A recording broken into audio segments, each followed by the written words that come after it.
Online dating is a vicious cycle. Men spam women, so women miss good possible matches, which makes men spam more. It's a crazy cycle. Tinder has been doing this for years. And the worst part is that they never disclose how many times your profile has been shown. You could be shadow banned and your profile hidden from everyone and still buy subscriptions. Another thing is that they show your profile more often after buying the premium and show it less the longer you have it. Then they offer you a more expensive premium if you want to get it shown more often. Very predatory towards most men on there. The whole reason dating apps don't work is because they ask for your income, height, and weight. They leave very little room for conversation at that point. It's not hard to talk to women in person because there's more mystery about you and you can play the scene however you need to. Taking a broad approach, online dating apps or search algorithms in general are very powerful tools. Tools of any kind always make the strong people stronger and the weak people weaker. If you're not benefiting from the game, don't play the game. You better take a different strategy, or wait until the algorithms have self-destroyed. I think this is again consistent with the hypothesis of a generational risk aversion trend. And we know what risk they are averting. A risk that destroys men physically, financially, and emotionally. That ends up being a terrible one-sided investment of time and energy that could have been much better spent at the gym, enjoying time with friends or interests, or putting dollars in the bank. Tinder is no different than the real world when it comes to male-female interaction. The problem is on the app. People always shoot for the top no matter what they look like in the mirror, so they're wasting their time going after that small percentage of getting someone who's way out of their range and ignoring the ones that are on their level. You can't be 5 or 4 sending messages to a 10 and get mad when she doesn't respond. You know that woman wouldn't respond in real life as well. You played yourself. Tinder stock is crashing, and they're desperate for more male users to register on the app and use it. Think about that? Yup. COVID was the best time for Tinder, but when things got back to normal, their stocks crashed. Now Tinder is coming out with a select membership for $500. Not that the Chads and the 5% of men need it, because they can just get a date anywhere. But for $500, only the top 1% of users will be selected. Tinder will then officially label you as a top 1% person if you have paid that amount.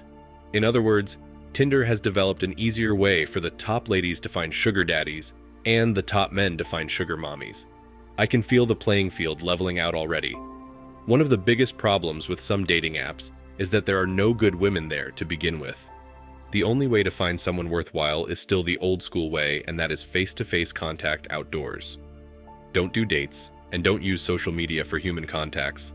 Those are 2 major rules you should stick with to make your life as happy as possible. I think the number of male users on Tinder is actually disingenuous. Men make a Tinder, swipe for a few weeks if not days, and then they get discouraged and uninstall the app.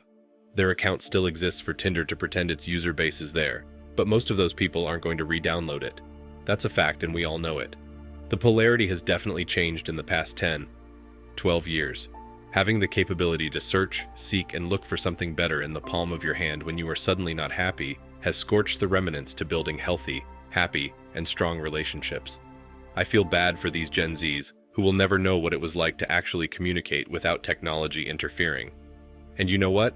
Tinder deserves to take losses. They created their own problems in this. They funneled virtually all women into that 5% of men. And the fact is that statistically they have a large split of women who are around the 5S range that would be lucky to find a guy that's a 6 or a 7. By all means, this is an algorithm problem for them in that they've devalued their own product by not allocating men properly to women. No way that 5 women matches with that 10 guy, and we all know it. That's not even getting into policing the use of filters and crap like that.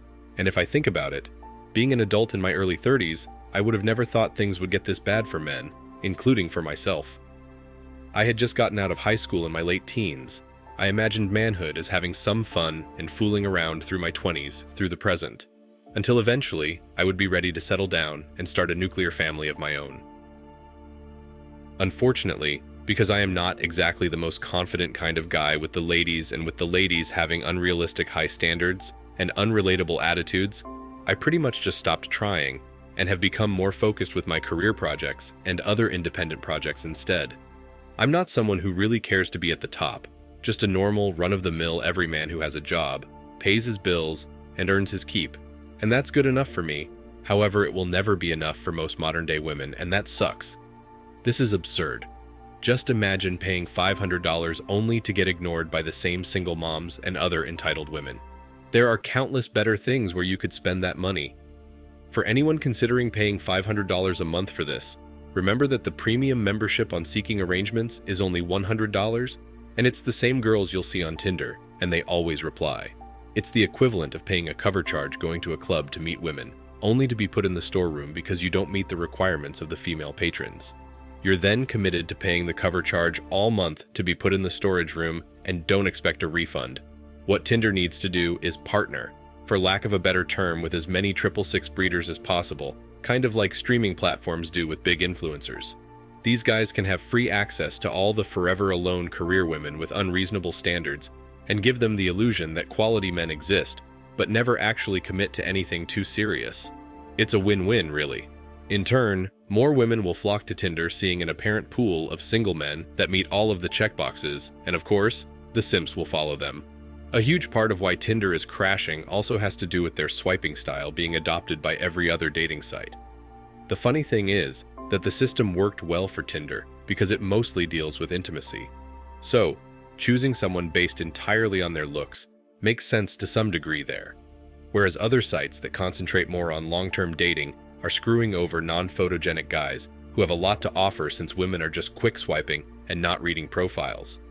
A part of me also believes that Tinder is realizing its own data and capitalizing on it somehow and some way. So, if you make amazing money, this is a small investment to them, and will make strong feedback to Tinder, weeding out most of the scam artists. If the product doesn't take off, it will be dropped. Simple as that.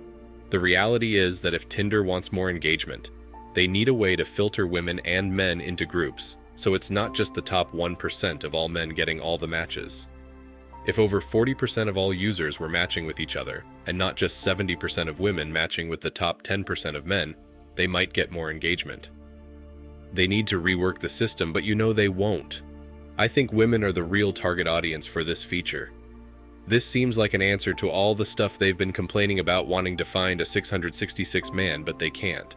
And now Tinder is saying, pay $500 a month and you'll get priority for these men. Professional women, making really good money and struggling to find men on their level, will definitely eat this up. That's why dating apps in general in this society are doomed to fail. Women aren't going to pay for attention they don't need to pay for. And if 90% of men on the apps aren't getting matches or meetups, then they are going to stop paying. So who is paying for the apps? In the end, nobody, and that's why they will fail or have to change their business model somehow. I'm not sure what they could do to save it though. Thanks for watching Man Reacts. Show us your love and support by liking this video, sharing it with your friends, and subscribing to the channel. Support us and help us spread support for men around the world. Do comment and share your thoughts. We're always up for a healthy debate and discussion.